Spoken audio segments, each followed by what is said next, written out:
সিরিয়ায় কেন বেপরোয়া হামলা চালাচ্ছে ইসরায়েল? তবে কি সিরিয়া দখলে মরিয়া ইসরায়েল?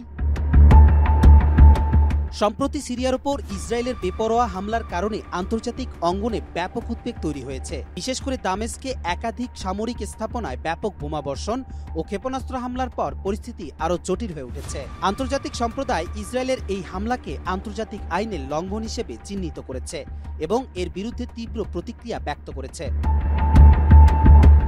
ইসরায়েলের সামরিক বাহিনীর তরফ থেকে এক বিবৃতিতে বলা হয়েছে, সিরিয়ার ভূখণ্ডে ইরান সমর্থিত সামরিক শক্তি ও সশস্ত্র গোষ্ঠীগুলোর অবস্থানকে লক্ষ্য করে এসব হামলা চালানো হয়েছে।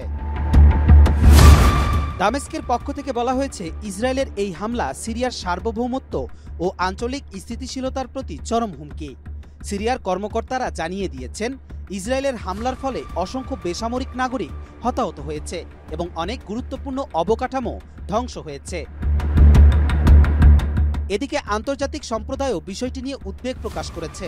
জাতিসংঘের মানবাধিকার সংস্থা এক বিবৃতিতে জানিয়েছে, ইসরায়েলের এই হামলাগুলি সিরিয়ার বেসামরিক নাগরিকদের জীবনের ওপর মারাত্মক প্রভাব ফেলছে এবং আন্তর্জাতিক মানবাধিকার আইন লঙ্ঘন করছে। ইউরোপীয় ইউনিয়ন ও আরব লীগের দেশগুলোও এই হামলার নিন্দা করছে।